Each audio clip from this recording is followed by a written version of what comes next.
Welcome to the Truelogic DX podcast. My name is Bernard San Juan, the real one, not the avatar. And today we're going to talk about what changed in 2025 because the search funnel has shifted. I'm sure that a lot of you have noticed, some of you may not have.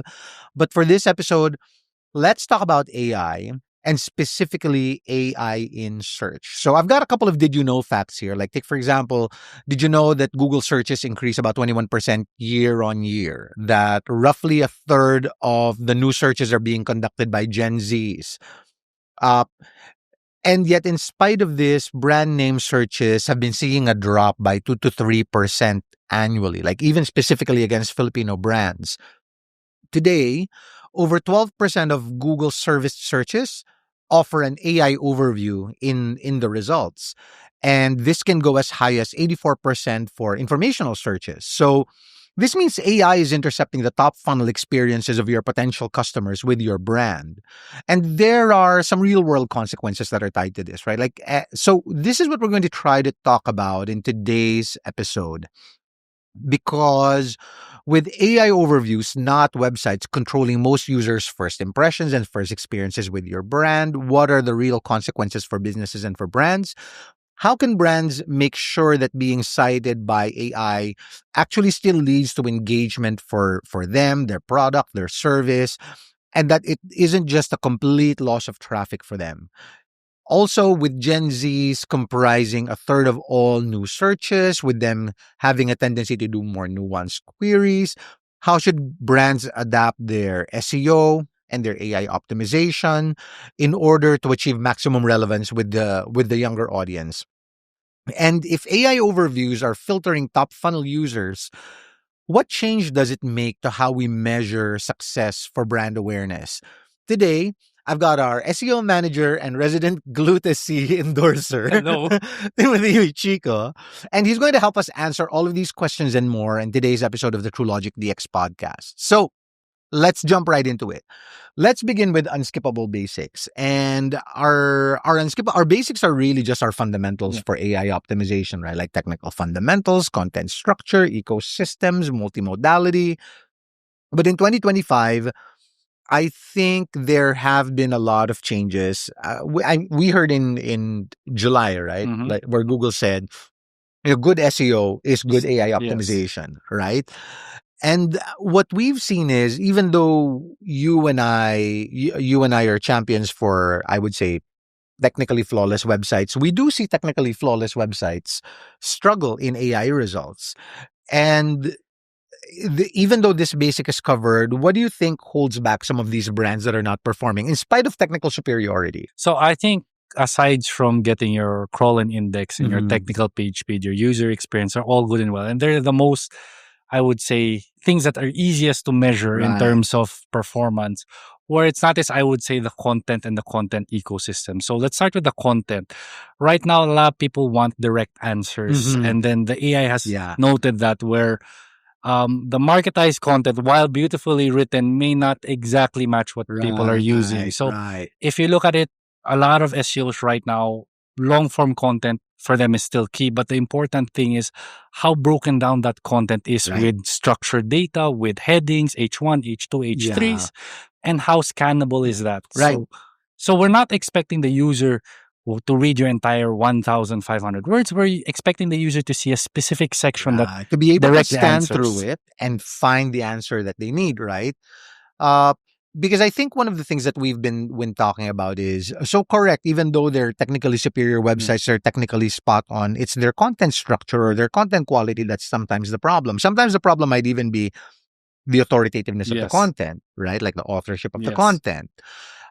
And I think part of that is because the AI does not just like, it's not like SEO where you can brute force your way Yep. to page one by creating 1,500, 2,000 words. I think the biggest change would be in terms of content from before, where you would do length, a lot of keyword insertions, a lot of bulk of content, even it's broken down, is the AI does try to understand the queries much more specifically, especially when we were talking about the Gen Z queries, where it's more nuanced, where if they're looking for, let's say, a resort or hotel by the beach, sometimes they would even query in with a veranda or certain with breakfast or with, so very specific nuances where if you were writing content and you weren't able to answer that directly with your features, your benefits, and even your advantages section, you'll get lost on the AI overview where the AI tries to understand what this person Or you is just make that into like, I don't know, a 500-word paragraph and expect the user to be able to find that, right? So like, it's very, very different. Yeah. Right. That makes sense.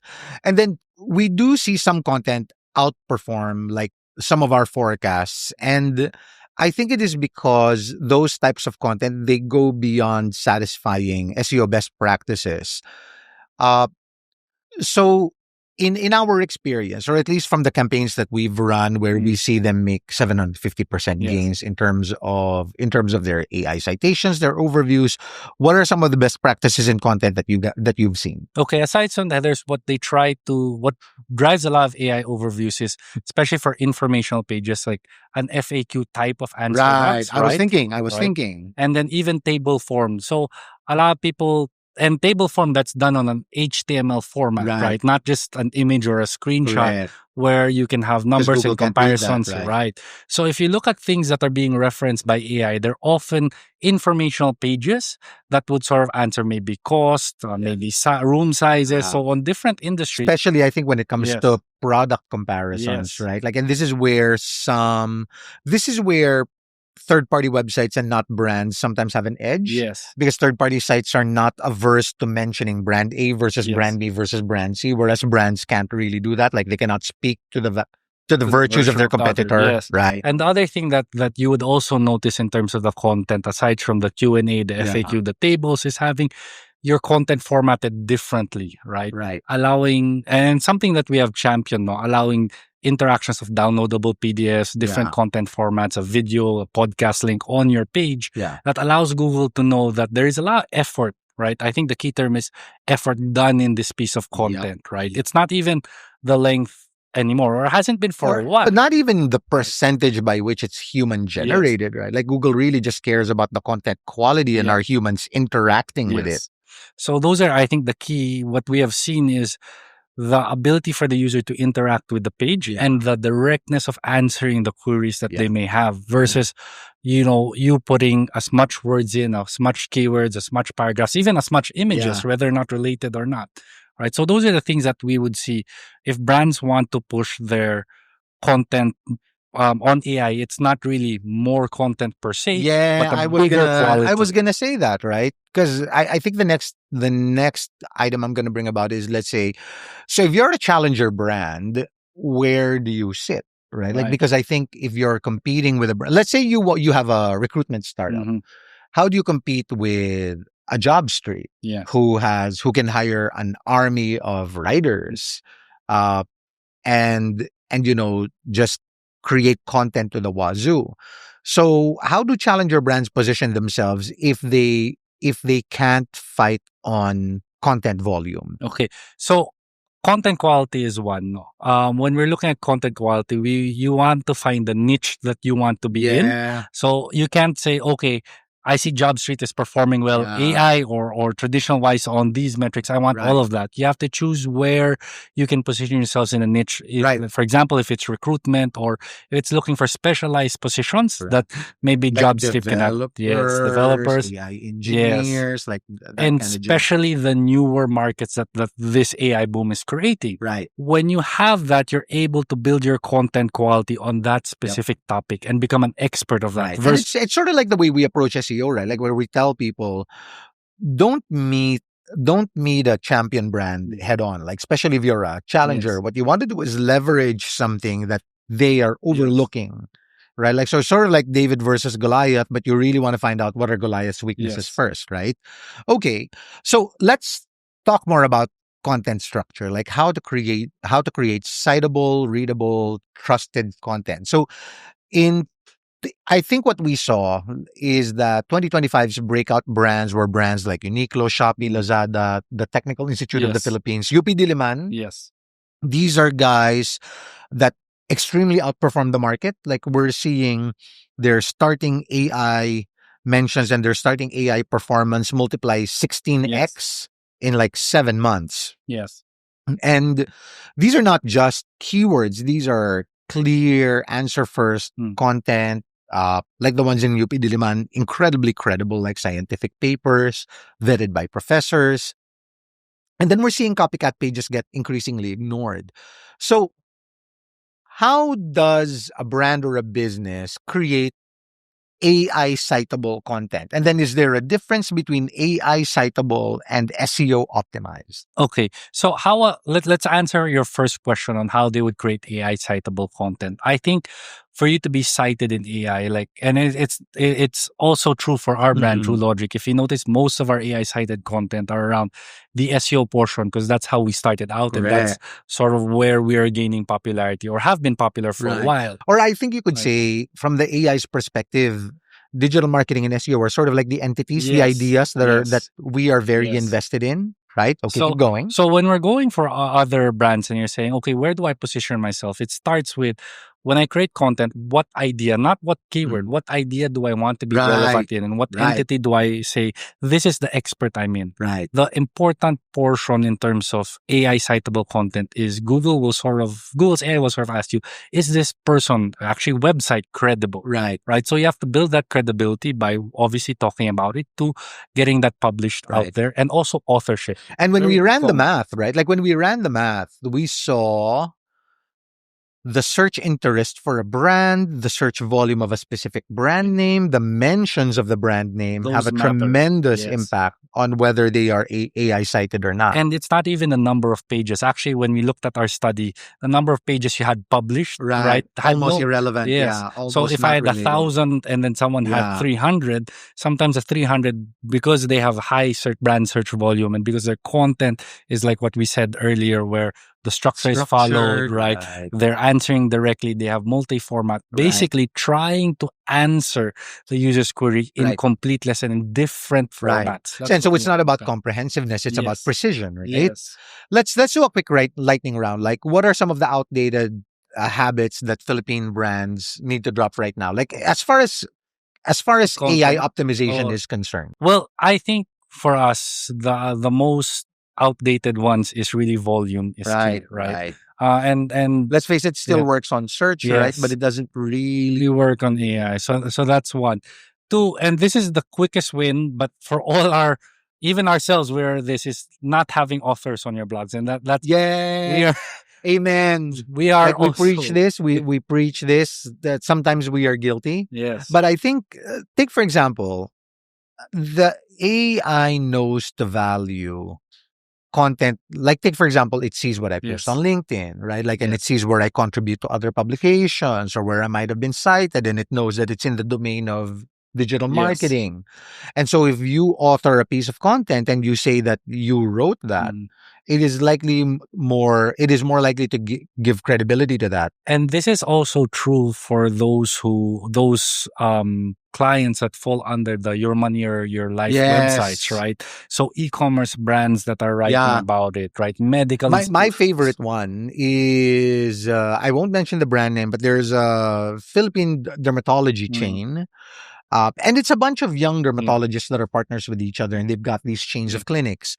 But if you take a look at the resources content, you'll see that it was reviewed by a doctor. Right, exactly. And it's their authorship. And so Google is giving that more weight because, this wasn't written by just any marketer. It got vetted by somebody, somebody that actually passed the doctor's exams. Or someone who have experience treating patients or going through it. And that's sort of one of the things that we have noticed, right? Like, gone are the days where you'll get away with /marketing team, right? Or even worse, no author bio at all, right? This is actually something that they need to pick up. I'll add one more. Keyword centricity, right? Like that might be a bit problematic though, because you do still need keyword optimization in SEO. But how do brands balance their need to be relevant for keywords and their need to be relevant for entities and ideas? So I would say still have the keywords, right? Still follow the SEO best practices. So to answer your second question, because that's where we're leading into is how do I start balancing, what is what is the activities I'm doing for my content in terms Right. of AI optimization, in terms of SEO optimization. In reality, how we see it is when you're doing content optimization for AI, you will have to do the content optimization for the SEO. Yep. It Because cannot good start ahead. SEO, Yes. good SEO is good AI Right. So your optimization. AI optimization is the cherry, the Yeah. sprinkle, the chocolate syrup on top of your ice cream. Yeah. Right. So your SEO optimization needs to be there. You still need to be optimizing for keywords, but you have to do an extra step or an extra idea to think about, okay, what are the longer form ideas I want to be? Yeah, What what are the ideas? entities, Yes. right? Like, what are the entities? What are the Relevant ideas I for. need to be relevant for, that I need to relate to my Yes. brand? And Okay. this also may make it harder for brands to sort of accept because keyword, it's easy. You Right. type a keyword in, you see, oh, I'm position one, I'm position two, Right. I'm position three. When you're looking at, oh, am I relevant for these ideas? How do you sort of measure that is sort of where you want to look at in terms of a brand. And at least in Truelogic, we're looking at, Yeah. brand mentions for So this. I've got a semi-tricky question to follow up on that. Like, take for example, let's say I'm a bank and Yeah. I want my answer to stand out. Let's say the query is, what is the APR of a credit card in Yes. the Philippines, Yes. right? Like something a Gen Z would Yeah. type because that's more than 5 words. People like me would query, APR. yeah, Philippine APR credit card, Credit card. Philippine Yes. APR CC, right? Like that's how I would Yes. query. But they will actually type in, what is the APR or like what is the APR for credit cards in the Philippines? And for most banks, the answer is the same. It's about Yes. 3.5%. I'm Bank A, and I see that Bank C and Bank X Mhm. are getting cited, but I also want to get cited. I Yes. don't want to get ignored. What do I do?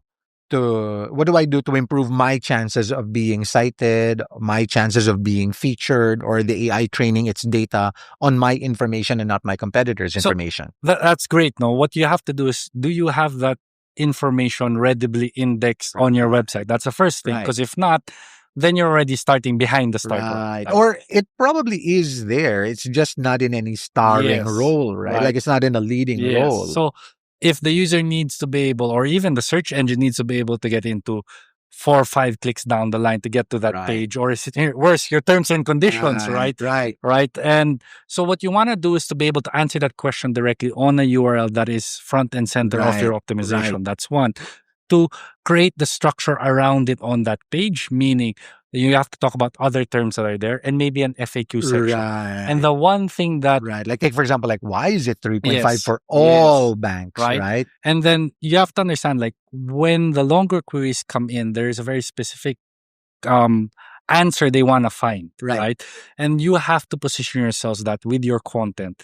And the sort of, well, you can say secret but not so secret sauce is, and it's been here for a while, and something Truelogic has always championed, is using schema. Yes. So Amen, brother. yes, amen. So schema used to be something that we say, okay, you do your local business schema and then you'll do schema on your product and services pages. But now with AI overview citing informational queries, you'll have to schema your informational pages, your FAQs, right? Your FAQs, Can be even your articles, and noting the more important um content that's there has to be highlighted on your schema. Yeah. Right? Not just saying, okay, this is what this are about body text. And right? one more reason to do it, I think, is take a look at your competitor and see if they've optimized for structured data. If they haven't, that is more motivation for you to go in that direction. Yes. Okay, content originality, is it a bigger game changer than normal?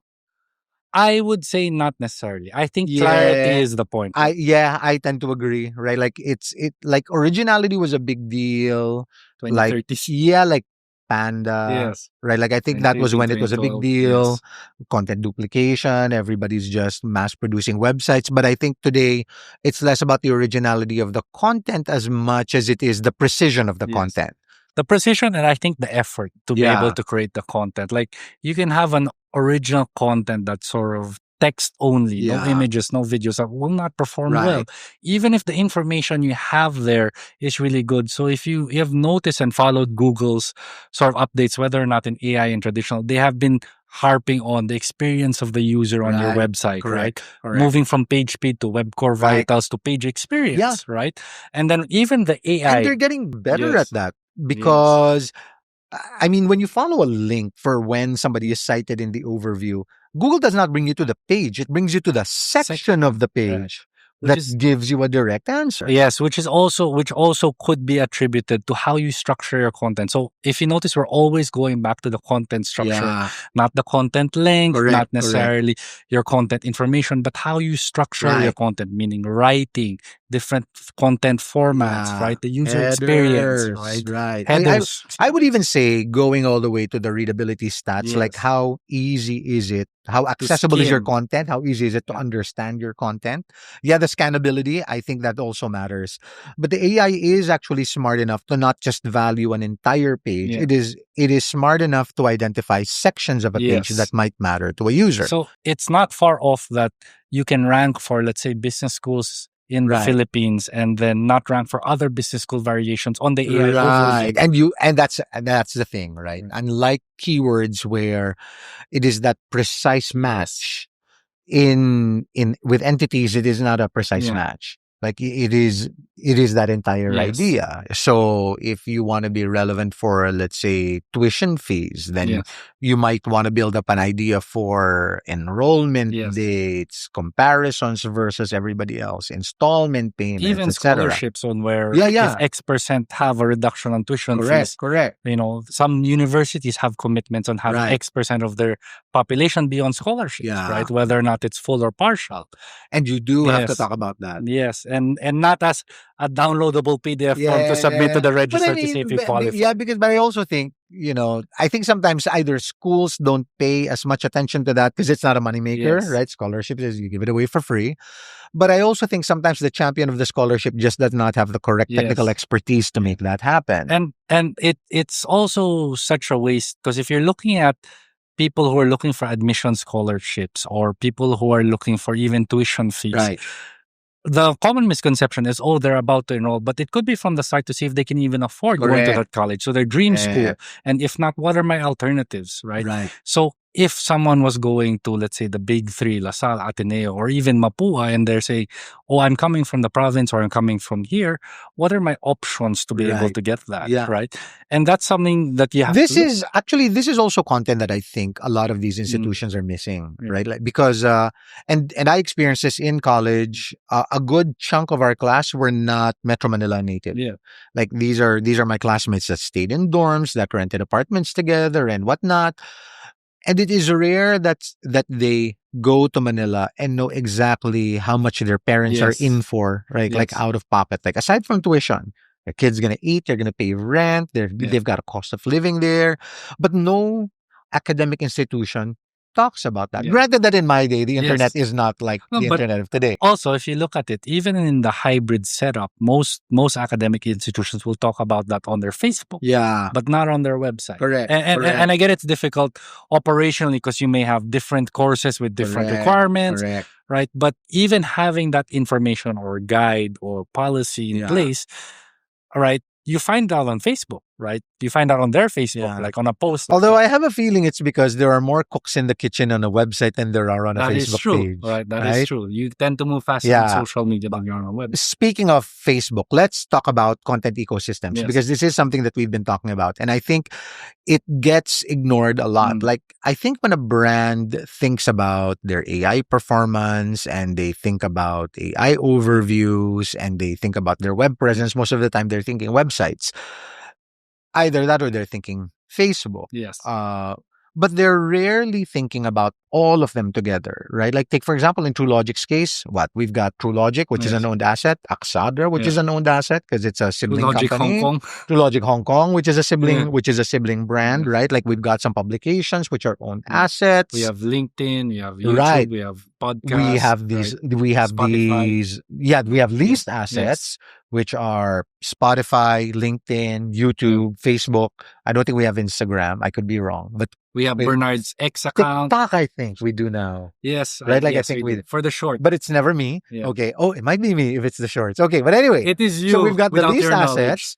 we've got paid assets, the PRs that we do, the media that we buy, but we also have, and I think what we're really good at are the earned assets, like where we get cited by partner publications and where there's no commercial exchange, right? Like Manila Standard just wants to interview us about AI. Rappler just wants to interview us about AI. Business Mirror just wants to talk about digital transformation. And we get that's free mileage. But there is a way for that mileage to be strongly connected to our brand and a way for that mileage to be not strongly connected to the brand. So let's talk about the content ecosystem. Why are some brands or why are some verticals, why are some industries pulling ahead versus others? So for most of us, we tend to look at terms of content clusters when we're website based. If you think about it this way, your content ecosystem is really your cluster online. What are the ideas that mention your brand? Right, that are linked back to your website and the correct web page, not just your homepage. Right. So if I have a page that's talking about, let's say, SEO costs around the world, or say, for example, SEO impacts or digital marketing metrics, right, that matter for brands today. Right. And then I start talking about AI metrics that get cited in Rappler, in Manila Times, right? Do they link back to my correct page where people can find that study? Right. And my least earned or owned assets all linking back to the website. When I say website, it's not just the generic contact us if you want to. It's really I'll give a good example. No, might not be fair to give this as an example, but I think a brand that is really good at building out these idea entities is Apple. So think about it, right? Like we've got what? It's what is it now? 17? 17, I think. So the iPhone 17 is out. And imagine the content ecosystem that will go around it, right? Like Apple will create content about it in its international version, in its local version. The Apple retail partners, Power Mac, Beyond the Box, all of these guys, they'll publish it, like they'll put the product on their web pages, right? Like so it will have earned assets because they're not really paying them to publish the product. They want to sell it. There will be Lazada and Shopee stores that feature it. There will be TikTok sellers that will sell it online, and there'll be reviews, right? Exactly, People will be posting. right? Like, and so this is and of course they'll do their standard media buys and they'll do their standard press releases. The amplification of your actual content or idea you want to be relevant for, right? And these help. Ideally, they're linked back, but even if without the link, to make sure that Google is able to know that these are all one ideas, and then you are, quote unquote, the author of these ideas, right? It is your child versus something that comes out that everyone else is just talking about. And this is probably also why we're seeing e-commerce particularly pull ahead, right? Like Lazada, Shopee, Zalora. The marketplace. That's actually good point. The marketplaces, not necessarily the e-commerce brands, right? Like you're correct. And I think that's because the marketplaces, they get a lot more link mileage or media mileage when they come up with items, and they have a lot more products to feature. Yep. Right. And then the content is also, let's face it, is generated by creators, like the different merchants, etc. Right. So those come out in what's different about building topical authority for SEO organically and then building topical authority for, let's say, AI? So that's a great question. For SEO is because, like you said earlier, it's website centric. You don't really, when you create a cluster, a keystone, a main idea, it's on your website, it's on your blog, it's on a reference page, and you kind of say, okay, job's done. Good job to me. I publish all 4 or 5 articles. But when you're talking about AI, not only do you have to do that, you have to be able to amplify that outside through linking to your YouTube, right? YouTube to your different clusters. I do want to put a grain of salt on this, because I think one of the things that brands miss is when we say, if you don't make noise about yourself, nobody's going to make noise about you. But I think the wrong way to listen to that, though, is if you're only making noise about you, right? Like, let's take real estate as an example, where 80-90% of the real estate collateral creatives, marketing that we see is about, here's where we're located. Here's the layout of a unit. Showroom, right? Here's where you can find the showroom. Here's where you can do a day trip to it. Here are the things that are near it. But it's never really talking about, here's the kind of life you will have in this community, etc., etc. And aside from that, like, what does the square unit mean for you? I think a lot of it assumes that, especially for the younger generation, when you say, oh, 56 square meters, they don't know if that's large or not. That is right? true. That is true. And it's always, and what you need to capture when you're talking about AI overviews or AI, is the questions that you would have actually had conversation on. Right? Is that enough? And I think that's uber important. Like if there were a snippet of conversation or if there were a snippet of content that people should take away, it really is that. Like the way you win an idea based off of what kind of idea you would want to win in a conversation. Yes. Right? Like not necessarily like think past keywords. Yes. It is really about winning ideas. Yes. And if you notice, it makes sense because, as we said earlier, the Gen Zs or the younger generation are really searching for specific ideas with 5, 6, 7 keywords. Where 6 years ago, if you had an SEO say, "Oh, I want to rank for this," we would have said, "Oh, redo your keyword research." That does not make sense. Right. But when you see it now, you're like, "Oh, but this generates an AI overview. It has a specific page that answers what they're looking for." Yeah. Right. And it's not even just about the features. It's really the advantage of having, let's say, an open kitchen that's larger than the normal, a living room that's laid out this way. Correct. Whether or not it's and what does that mean for the potential resident, right? I'll even go a bit further, like more than just 6 years ago. Let's say 10 years ago, where one of the things that we always said was, if you implement SEO on your website, you put your brand at a first mover advantage. That that's not true today anymore. I think it stopped being true in 2020, 2021, thereabouts. AI is new. Does a challenger brand have a first mover advantage today or do they not? I think it's 50-50. I personally think they may not if they're coming out fresh. When I say fresh, you just launch your website in 2023, 2024, where you're building your SEO basics. Yeah, take for example, let's say you're a pillow brand and your name is Brown Bean. And you come out with a website today. There's no first mover advantage. But if you're someone who has built your foundational SEO elements, and let's say you are losing because you have more authority on, you have an advantage, right? Because you being assumed smaller can publish content that is a little bit more rich. You are more nimble. You are able to look at you don't have to go through 5 layers of approvals, right? To get this content comparison out. Right. So that's your advantage. Yeah. But if you're starting out today, I'd still say get the SEO basics done. Correct. Right. And then starting about the AI optimization. I would probably give the same advice where get your SEO right, because good SEO is good AI optimization. And then I would say earn your authority, build some noise about your brand, get other people to talk about you too, but also don't be shy about talking about yourself. And then let's say maybe 6 months from now, a year from now, a year and a half from now, take a look at what got ignored by a larger brand and lean into those.